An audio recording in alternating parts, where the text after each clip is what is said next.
lokola moto alie victoire.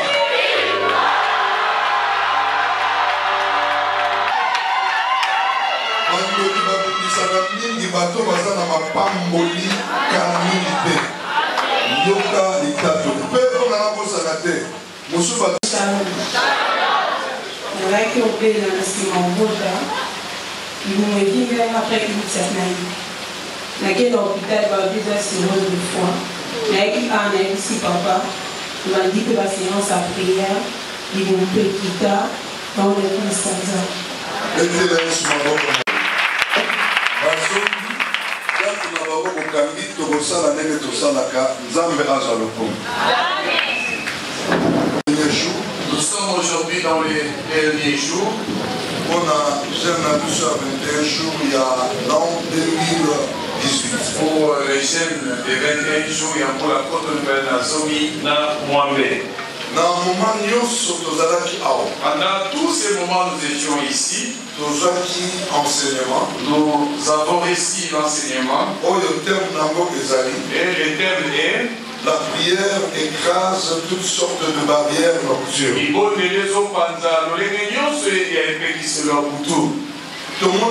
Première barrière. On avait vu la privation. Deuxième barrière, le désert. Troisième barrière, la guerre spirituelle. Quatrième barrière, la famille. Cinquième barrière, la nourriture envoûtée. Sixième barrière, les amis. Et pour aujourd'hui, septième barrière, la difficulté. Voilà. Que Dieu soit loué. Parce que tout à l'heure au bureau, les Komoko, il y a moi aussi à Eboué. Pasteur, merci pour l'enseignement pour le restitution durant la période où il y a jeune. Et ça, la makamine n'a pas gâté, n'a pas yango, mais échanger au Moyenangai. Le coup, moi, ne sais pas dans le temps de tout bêter les maraux.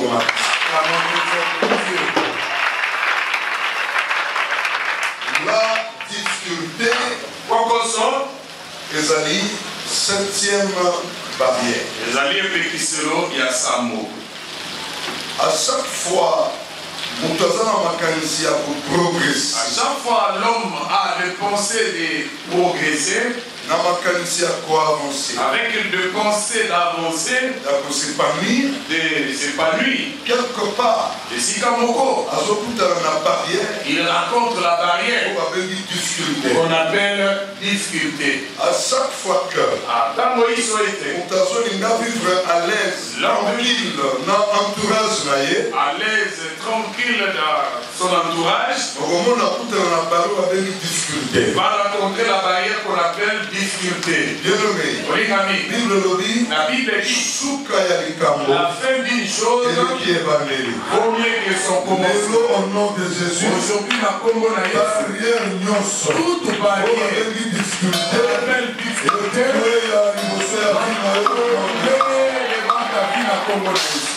ce qu'il faut comprendre, par la puissance diabolique,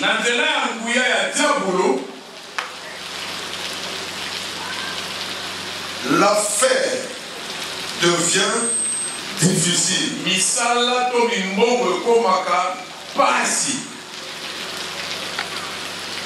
Numéro 2. Par la puissance diabolique, le travail devient difficile. Numéro 3. Par la puissance diabolique, les études deviennent difficiles. Numéro 4. Par la puissance diabolique, le caractère du père, de la mère et des enfants devient difficile.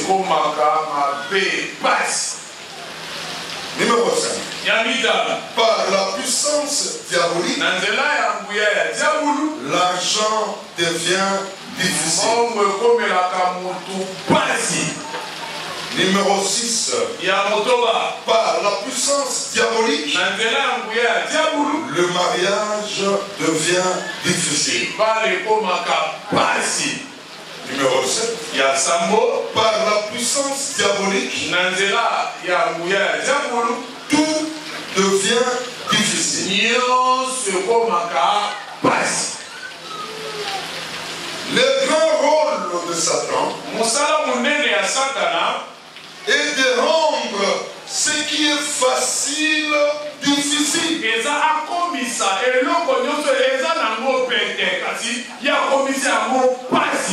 Là, c'est le grand rôle du diable.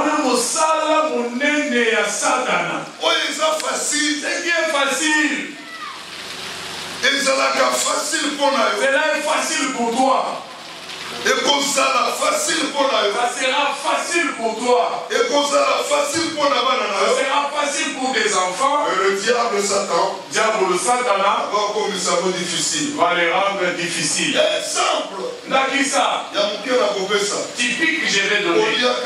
Le manger tout simplement. Comme là. Le boire. Colada. Se vêtir. Et comme ça là facile. Ça peut être facile. Vous allez voir les diables. Difficile. Il le rend difficile. Moi j'ai écouté. Bien-aimé qui est venu raconter. Il m'a dit passer chez nous. Si les adultes mangent le lundi. Mardi, il se repose, les enfants vont manger. Mardi, les enfants se reposent, nous les adultes, on vient manger. Le manger, ça devient difficile. Il dit, pasteur, si nous sommes en train de déjeuner, l'été, l'eau là devient comme les laits n'est pas suffisant. On a mis tout simplement pour qu'on puisse boire. C'est le diable qui le rend difficile. Beaucoup de ces choses, le grand rôle de Satan est de rendre ce qui est simple compliqué.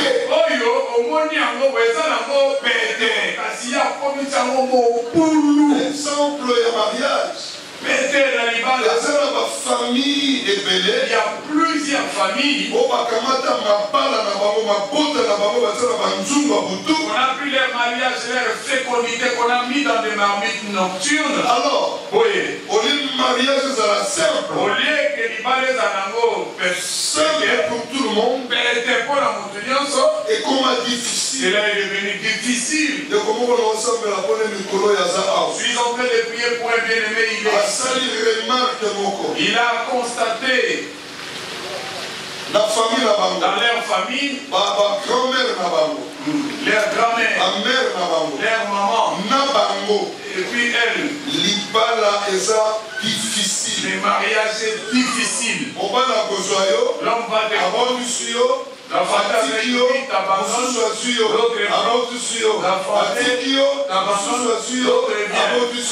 fatigue, constat, il y a ça, c'est ça le constat qu'il a fait. Elle dit, c'est un pasteur. Il dit, pasteur, je veux que tu pries pour moi. Chez moi, ces choses-là n'arrivent pas. Le grand rôle de Satan est de rendre ce qui est léger pesant.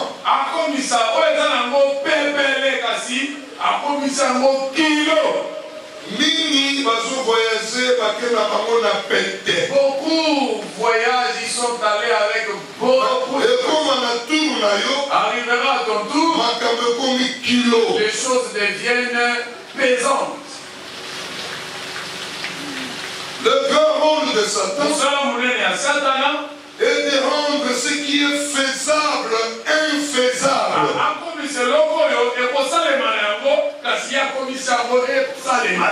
Exemple, les bonnes relations. Bien nommé. Par relation, il y a malam. Les bonnes relations Et fumolaka. ouvrent, Et pousse à Galiboso. poussent, Et tombolaka. ça élève aussi. Mais pour Nayo. Mais pour toi, Et ça, Nango. il y en a. Mais le diable. Kasi diabolo. La commission. Donc, et pour ça, le diable a commis ça infaisable. Ça va se réaliser, mais le diable verra. Le grand rôle de Satan Et de rendre ce qui est avantagé dangereux.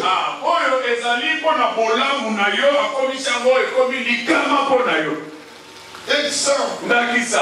Ceux qui les lots aux voitures, si aujourd'hui tu as ta voiture, et ça les taxi. ça va t'aider pour les taxis. Les avantages, il y a yo. Pour moto, Tu achètes un taxi pour les taxis. Les avantages, il y a yo. Mais quand est-ce que c'est beaucoup moins dangereux? Quand est-ce que ça va devenir? Lorsque les diables, lorsque les sorciers vont pointer les regards, commencent à connaître des accidents, commencent à tuer les gens. En ce moment-là, alors que l'avantage est comme un danger. Se transforme en danger. Là, c'est le diable. Le grand rôle de Satan est de rendre ce qui est clair mystérieux. Élévation Ton élévation est clair. C'est Dieu qui va t'élever dans peu de temps. Car la Bible dit l'élévation ne vient ni de l'Orient ni de l'Occident. Cela vient de l'Éternel. C'est clair. La vision c'est clair. Que Dieu montre aux gens. Mais aujourd'hui, l'élévation dans l'élévation, c'est clair.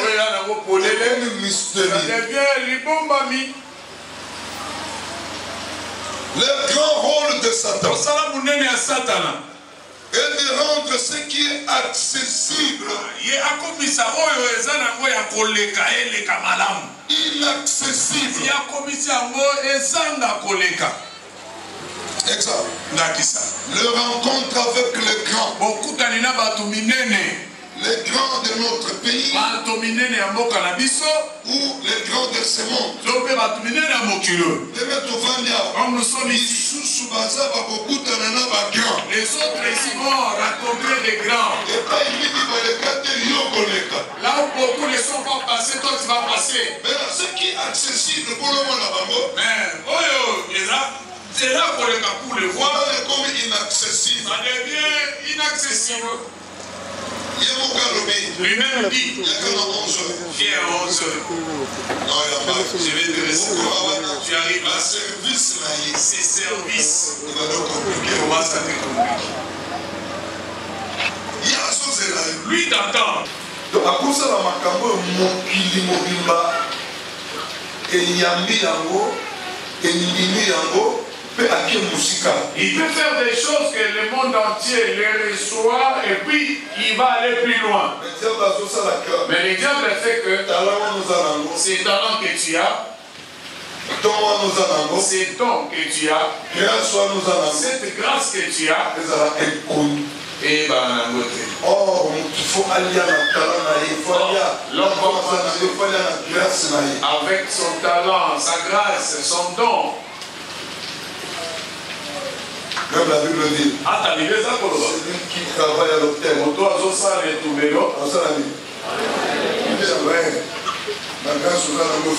la grâce que tu as, tu dois manger. Les talents que tu as, tu dois manger. Mais pour bien manger, le diable, il fait que le grand rôle de Satan est de rendre ce qui est possible impossible. Exemple, il y a guérison. Il y en a. Au besoin de guérison, même maladie aux ceux qui ont tu as chez toi, guérison, la guérison est comme impossible. Ça devient impossible. Pour les autres, miracle est possible. Ils témoignent. Je m'a délivré. Je m'a tourné les miracles. On est bien témoigné ici. J'ai passé à l'opération sans cicatrice. Dieu a fait l'opération sans cicatrice. Ça le miracle. Pour les autres, c'est possible. Mais chez toi, impossible.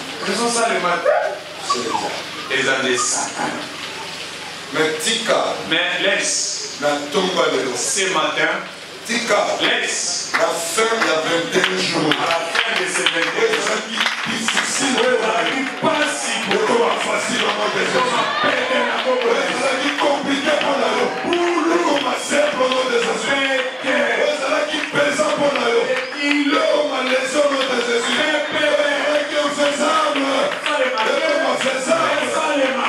Qui dangereux.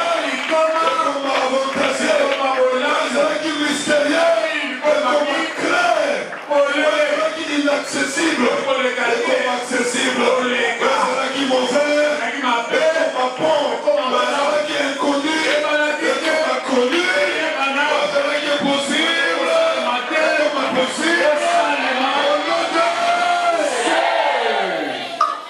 Amen. Lisons maintenant le témoignage.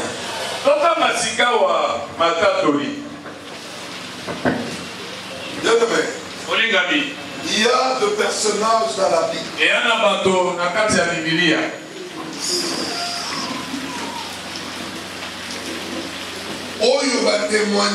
Qui ont témoigné que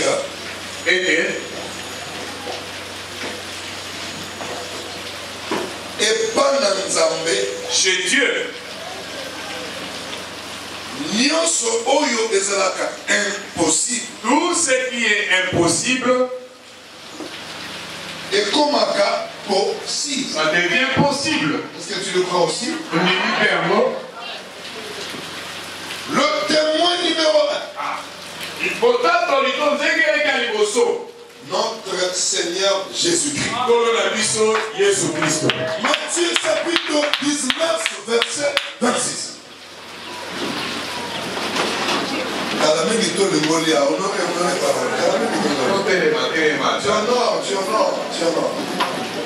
Jésus le regarda et leur dit aux hommes, cela est impossible. Mais à Dieu, tout est possible. Là, c'est le témoignage de Jésus. Asseyez-vous. Si Jésus a témoigné, témoigne, il m'a témoignage voilà. Moi, c'est témoignage. Et sa frère. Et pas ya solo. Bon, Yesu atalaki bango. Merci de kota la motumo. Kota la bien. Ce qui vous a fait, vous êtes la bien longtemps. Ma belle Nayo, vous êtes suspect, on va monter la motumo.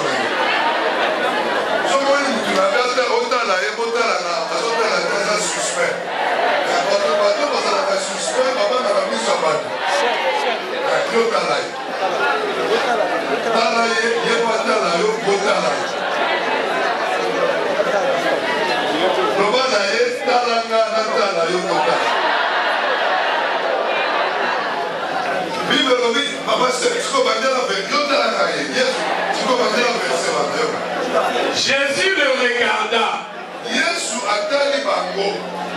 et leur dit, en somme, cela est impossible. Mais à Dieu, tout est possible.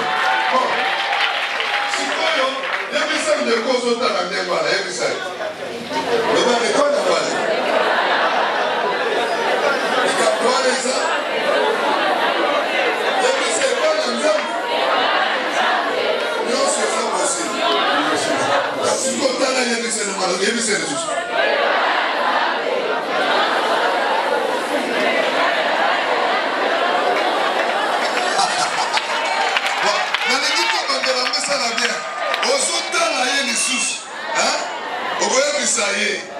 Ndenge bisaki à cause de la malade, à cause de la combat, à cause de la moment de crise, à cause de la moment de la évité. Et puis c'est dans les Cameroun, on n'est pas dans battu. Les armes, mais pas dans les armes, les alliés. Allez, il y a du Seigneur.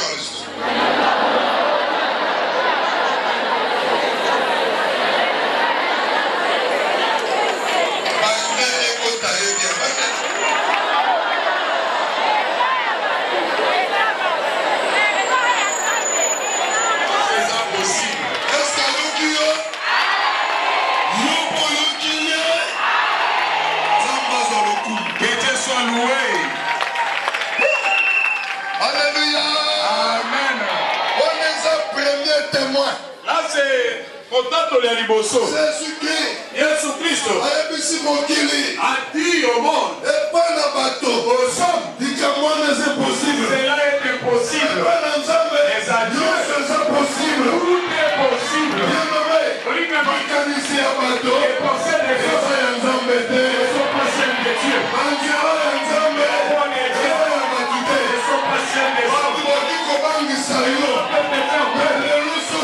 Aujourd'hui, comprenez, c'est possible, c'est bien impossible. Il est impossible à Dieu.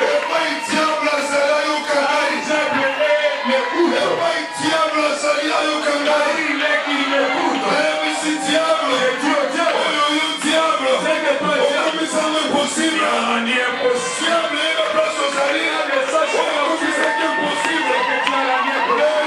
Aujourd'hui, c'est dimanche.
Si la votre famille, tout le monde ne gagnera pas la vie. C'est possible. C'est possible. Et toi, tu gagnes la vie. Oh my God. Cela veut dire quoi? Après ça, on m'a fait un mille. Et ça, il y a mille. Ah, Pondo. Ah, Pondo, Bacha Mungosu.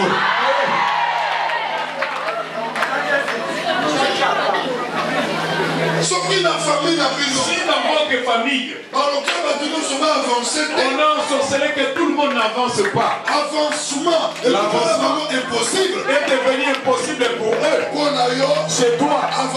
Donc, c'est ça. Possible. Et ça, c'est possible. C'est possible.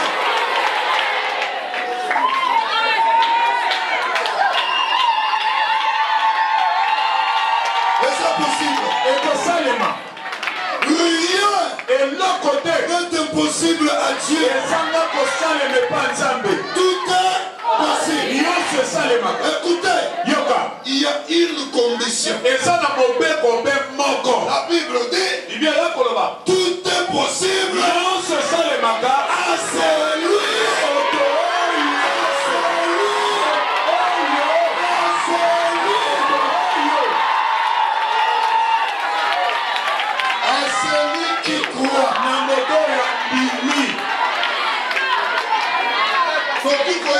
Possible, c'est bien. Nous pouvons chanter ici possible dans la langue. Mais on a possible, pour que c'est possible. Elle a porter les corps. Comment ça marche avec toi? Toi. Tout est possible. Nous faisons ça les mains. À celui qui croit. Andimi. Est-ce que nous avons raison de marquer? C'est possible à Zambongo. Est-ce que nous avons raison de marquer? C'est possible à Zamoutuka. Est-ce que nous avons raison de marquer? C'est possible à Zalopango. Est-ce que la médaille de Mondimi? Deuxième témoin. Autant que l'ami balé. Mon Dieu. Ange Gabriel. Ange Gabriel. Ah, la Bible. Jésus-Christ a témoigné. Jésus-Christ a tatoli. Maintenant, Sikawa. L'ange Gabriel témoigne. Ange Gabriel a témoigné. Luc chapitre 1. Luc verset 34 jusqu'au verset 38. Marie dit à l'ange. Marie a élu si ange. Comment cela se fera-t-il? Puisque je ne connais point d'homme. L'ange lui dit.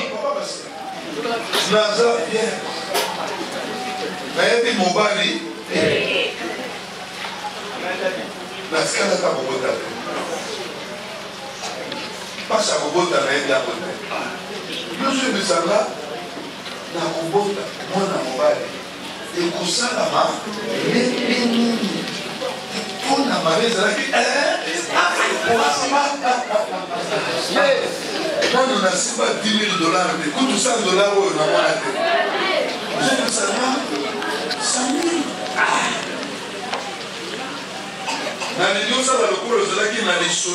J'aimerais que tu puisses imaginer comme tu étais dans la causerie ange Gabriel entre l'ange Gabriel et Marie. Elle, son problème, tu ne connais point d'homme, tu es vierge, mais tu vas enfanter.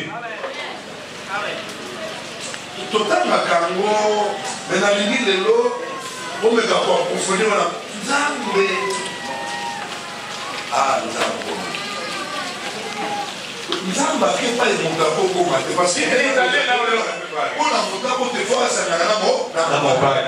je voulais dire un bien-aimé là. Pour toi, pour que Dieu te bénisse, il va utiliser les canaux.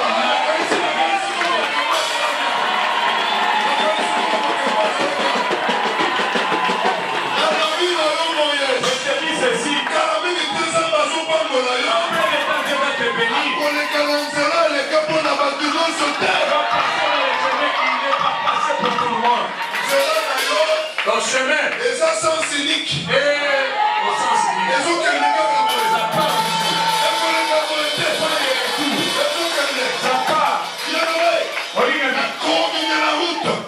La route. Ce qui va pas policier circulation, va presser. À mon côté dans le sens unique. Tu entres dans le sens unique. Ils vont t'attraper. Tu paieras les gens. Ils vont te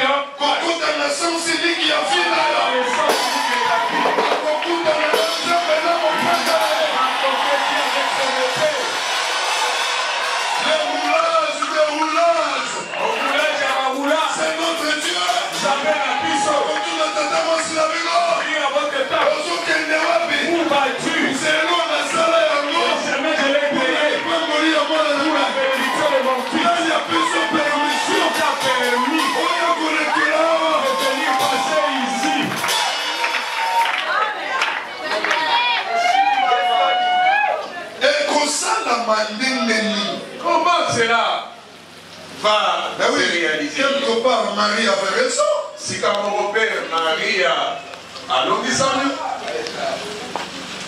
Cela veut dire quoi? Nos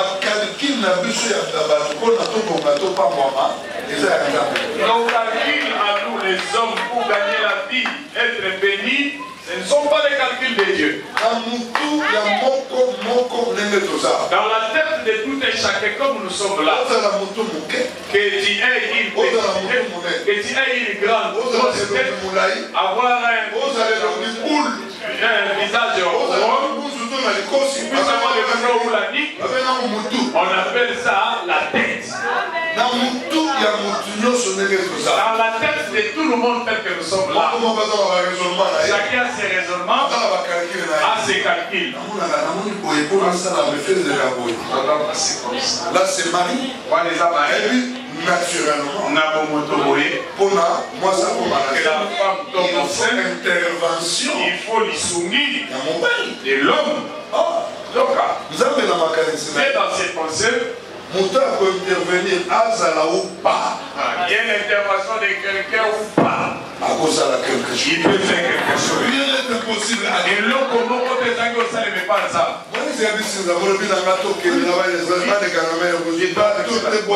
Pas de bateau ni pirogue. C'est moi qui ai dit, vous arriverez à Cana, là où coule le lait et le miel. Côté de la pensée, on ne t'oppose pas à la pensée de Dieu pour ta vie. Côté de la calcul, ne résiste pas contre les calculs de Dieu pour ta vie. Crois seulement. Et tu verras la gloire de Dieu.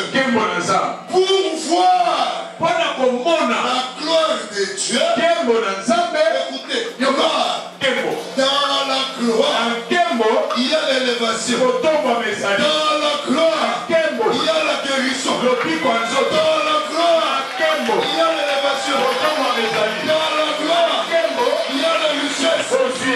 Dans la gloire, il y a tout. Et pour voir la gloire de Dieu, il faut d'abord croire.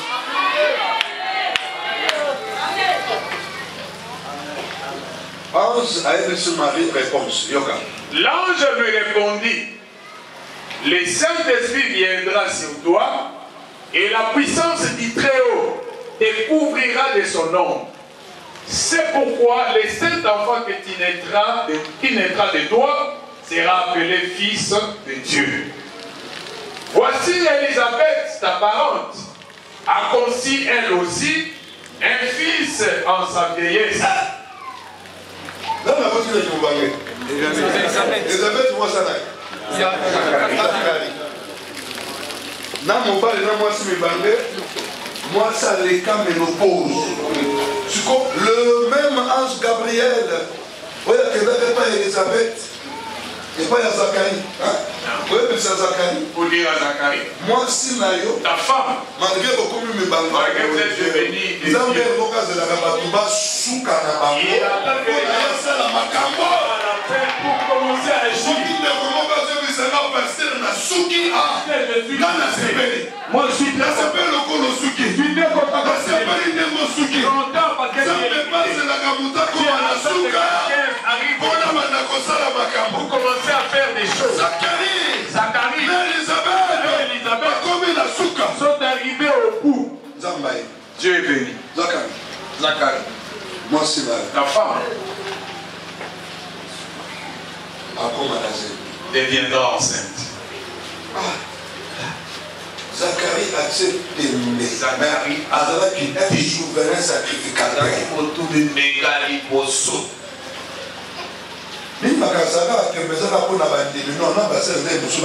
d'autres serviteurs, ils prêchent la Bible, ils ouvrent la Bible, ils dirigent les gens, mais il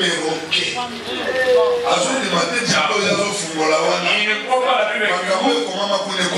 Les choses qui sont écrites là-bas, Zacharie souverain sacrificateur. Zacharie Otumimeka.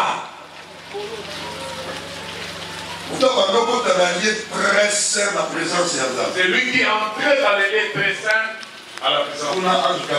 Là, la femme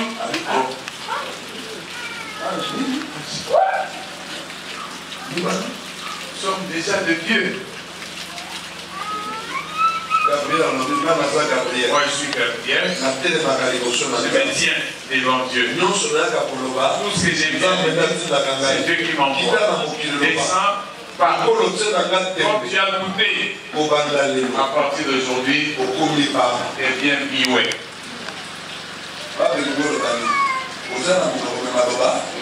Tu as la bouche, mais pas les mains. Tu as la bouche, mais la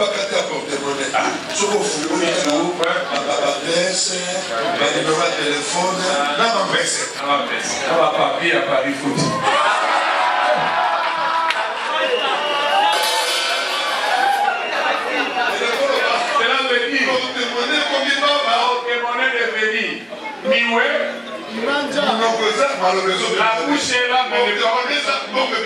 Bon, demandez là, mais l'argent ne sort pas. Si vous doutez à Dieu, là, il forme avec toutes tes beautés. Le mariage ne va pas exister. Dieu n'est pas. Mais n'est pas Dieu. Solo.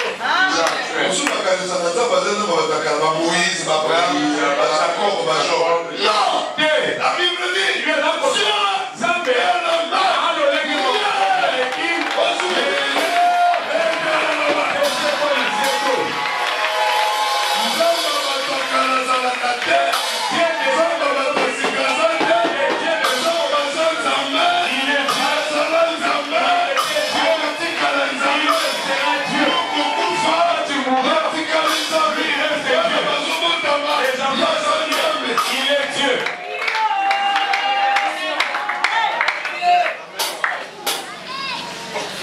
Comme il a aimé les gens de l'époque, comme il continue à nous aimer aujourd'hui, comme il a utilisé les gens de l'époque, comme il nous dirige, comme il a béni les gens de l'époque, comme il nous bénit aujourd'hui. Le problème c'est la dimension de ta foi. C'est aussi la dimension dont Dieu va t'utiliser.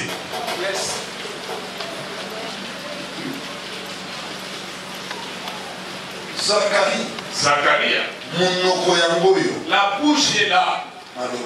Mais pas des paroles. Il avait douté. Tu as des talents.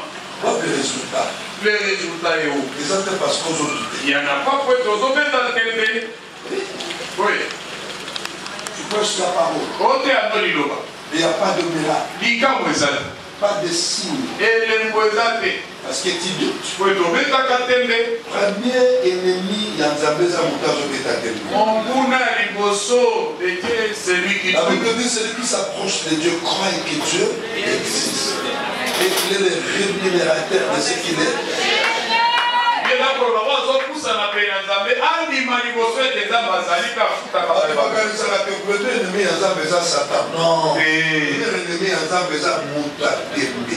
Le premier ennemi de Dieu, c'est celui qui doute.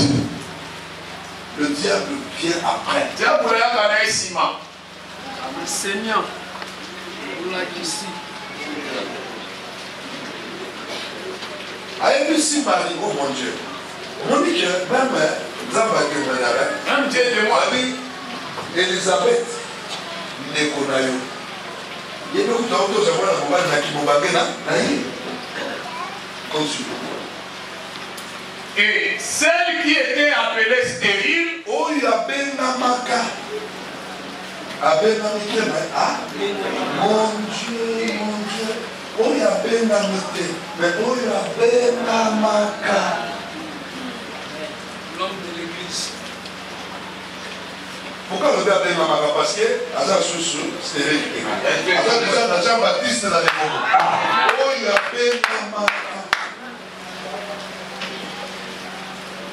Le gars n'a Benamé pauvre.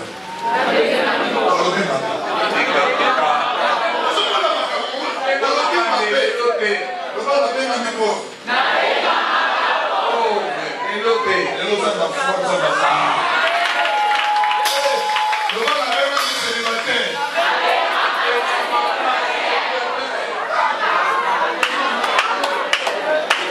Avant les années passées, c'est l'équipe. Nous avons la même bande qui va aller.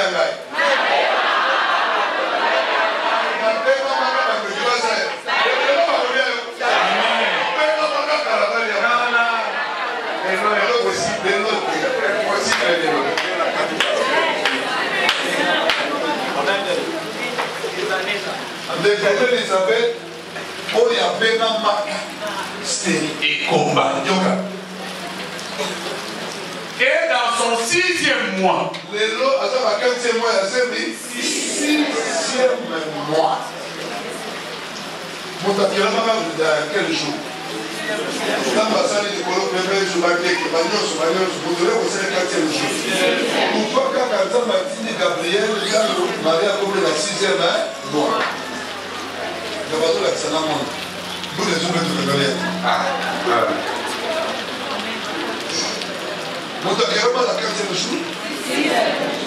Gabriel est la 4e jour, il y a 4e mois. Les chiffres tombent. Pour vous dire, on a prévu sa minorité. vous avez mon temps. Qui est l'homme. Vous avez ma bonne saluté. Et n'est pas oublié. La bonne saluté, qui est l'homme. Non seulement il n'a pas demandé à Dieu. C'est lui qui t'a créé. Et lui qui prendra soin de toi. Donc voilà, homme. Il nourrit les poissons. Il nourrit les oiseaux. Il nourrit les fourmis. Il nourrit les crapauds.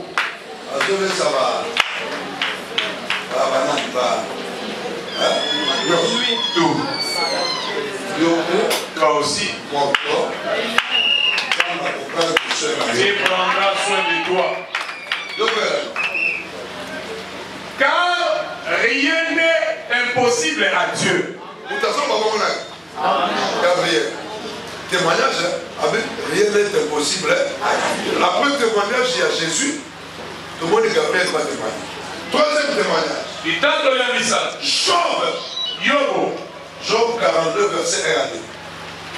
On dit à l'Éternel et dit, je connais que tu fais tout et que rien ne s'oppose.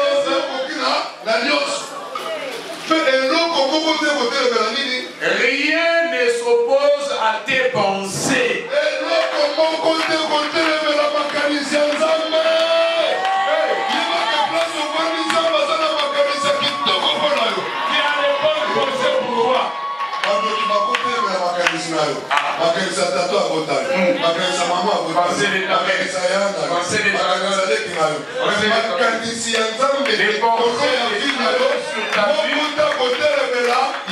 Personne ne peut s'opposer à ça. Quatrième témoignage. Il t'a donné un mine. Jérémie. Chapitre 32, verset 17. Bien, l'Éternel, voici, tu as fait les cieux et la terre par ta grande puissance et par ton bras étendu. Et rien n'est étonnant de ta part. Et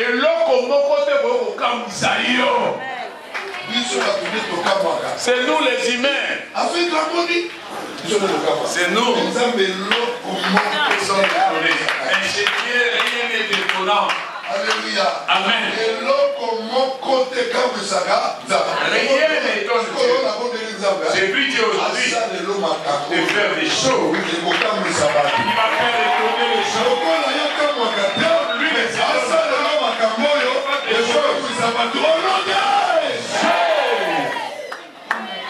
Lui, cinquième témoignage. Tantoli ya vital. Éternel. Genèse 18, verset 11 à 14. Abraham et Sarah étaient vieux, avancés en âge. Abraham et Sarah mi bangé. Et Sarah ne pouvait plus espérer avoir des enfants. Elle rit en elle-même en disant, maintenant que je suis vieille, aurais-je encore des désirs?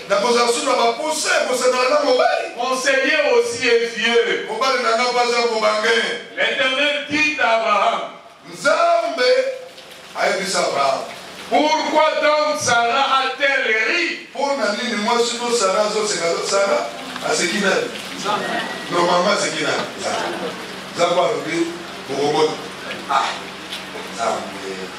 pas jeune baza kuna kilope sasa ba jeune bana depuis bakamazali pas mori na bango batte na pas bato mosusu donc na buta na famille pour basuka kana kinna boa nani ke bata ba famille wana ya ne pote pesa na ba mawana yo papa pasteur.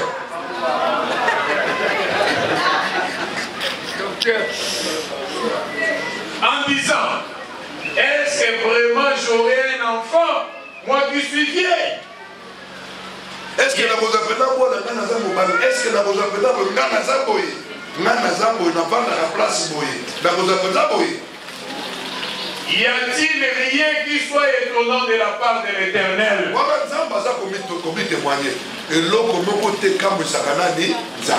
Autant fixé, je reviendrai vers toi.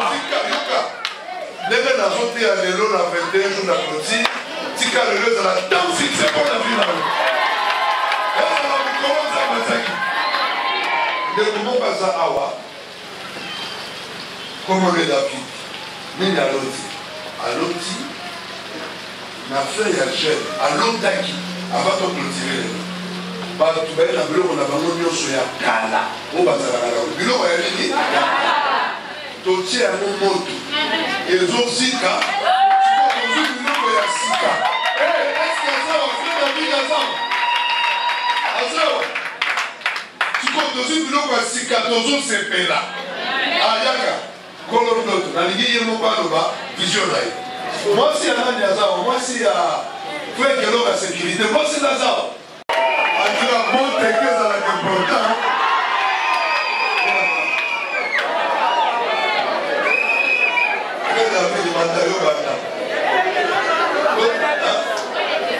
Ah, mais pourquoi tout dit non, mais tout ça n'a pas de souka point de Motuna, si Koyo, tu ne peux Motuna après l'interrogation. Est-ce que l'Europe est témoin Zali? Yes. Tout le monde Yesu a témoigné, Ange a témoigné, Job a témoigné, Jérémie a témoigné, Éternel a témoigné. Est-ce que l'Europe est témoin Zali? Est-ce que la commune a témoin là? Est-ce que la commune a témoin là? Est-ce que la commune a témoin là?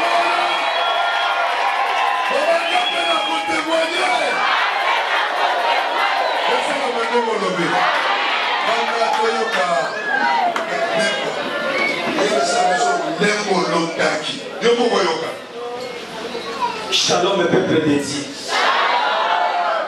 Ndenge nganga Nzambe auti koloba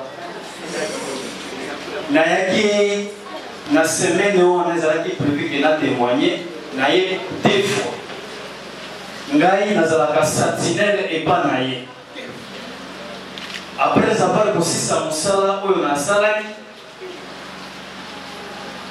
nazalaki lokola na kati na pongi mpe lokola na kati na pongi te namoni na kati na yango rulu moko elingami mpenza bien ti eyi ekwei na loboka mosali na Nzambe moko boye nga mpe nayebaka natikala mpe komona mosali wana mpo na mefa nayebi kaka basali mibale apôtre Malon na paster Egi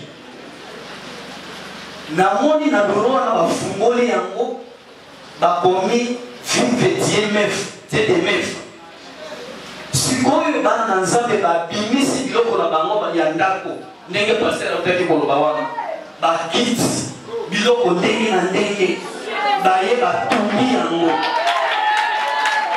tango batongi yango basalisi ko défilé kobanda poma tetete wana Iveko ntango basali défilé service ya sécurité babengi bana na Nzambe po bakota na salle moko kitoko penza sikoyo ezalaki na 7 serviteurs dedi pasteur akoti liboso 3 serviteurs bazongi na bango nsima na kanda olie baparticipe te protocole baluki bato basali wana bakotisa bango baza lisusu te ameme ta mpe nabimi na kati na vision wana est-ce que ondimike biloko akala eziki moto soki batumbi biloko akala bakiti akala bambeto akala bakopo akala basali akala tapi akala elimoloba nini elimoloba nini merci pesa ndekomiko ye mpe amonaki mama oyo yoka bana Nzambe shalom bana loti paster mbala misato banda salinga délivrance ya bato oyo basala bango basacrifice yango ezalaki dimanche cérémonie ya kuti ezalaki dimanche ngai ezalaki tour na nga mais banda paster asimbi ngai nazomona soki nalali naolotaka paster gi première fois nalotaki paster aye na ndako na nga na mwasi na ye na bana ne nyonso baye kolala na ndako na nga ezolekela na bipaster aye kolala na kati ya ndako na ngai esepelisaki nga na mpe nabetelango mokambi pesho wana deuxième fois esu naloti paster na ye na église namoni na saki na nga natambola nango na mbongo ebele na kati mbongo wana 400 000 francs nazokende na nzela oyo nakomi awa na esili mpe basala babouchon namoni bana mibali mibale babimeli nga na nzela balobi pesa biso saki wana bino apesa bino saki oyo te saki oyo paster ki apesi ngango eza na mbongo na kati me mbongo oyo eza ya papa moko komone paa Faustin yazokende kopesa ye mbongo wana balobi na ngai obiki mpo otangi kombo ya paster wana nakomi kokende na keye nakomi liboso ya studi namoni su bana mibali mibale bakotominga le même sage na bite bokotolanga te eza saki ya bato ya paa Faustin paster ekibuta pesinga ale bazwi babi tozolongolaka 1000 francs na mbongo oyo omemela ye nyonso nakona bibo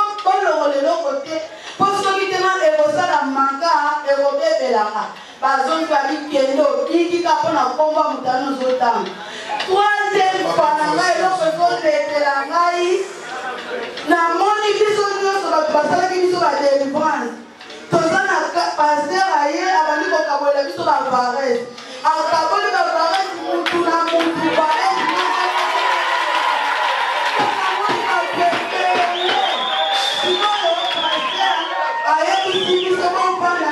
permanence tovandi abandi koteya biso alobi ndenge napesi no bavarese okozogani mutu na mutu azokende kobeta kale kozobeta mutu na mutu akozanie likongolo koya ekipe na biso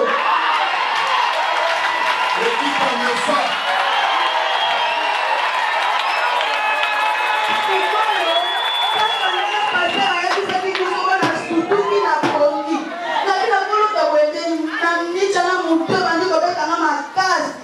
nalali ba nayebi nalobi Nzambe nayebi ke présence une eza awa nazolala nalali nabanga leme mindoto wana nazomona tozosepela tozosepela tozoganga nayekomona kabamarani na biso nyonso tolataki ya baninga nyonso za na ekrite me yango bakomi na nsima numero 11 na baninga nyonso baza na banumero te yanga ndenini eza numero 11 ezolekela na skutuki na pongi nazolo komona paster pesho paster peshabi benga paster journal na benga kino paster te na se musale komela kona kuno banzoto balili maboko eloko ate yei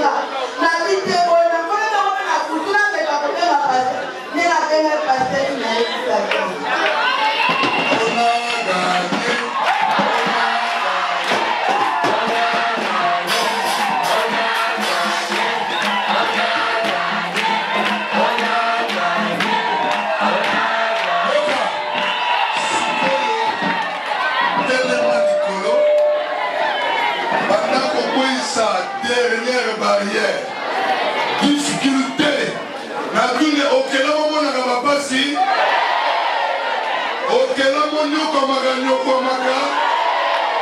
Okelama ozangaka. Kwa isa, bare, babeli, qu'est-ce que nous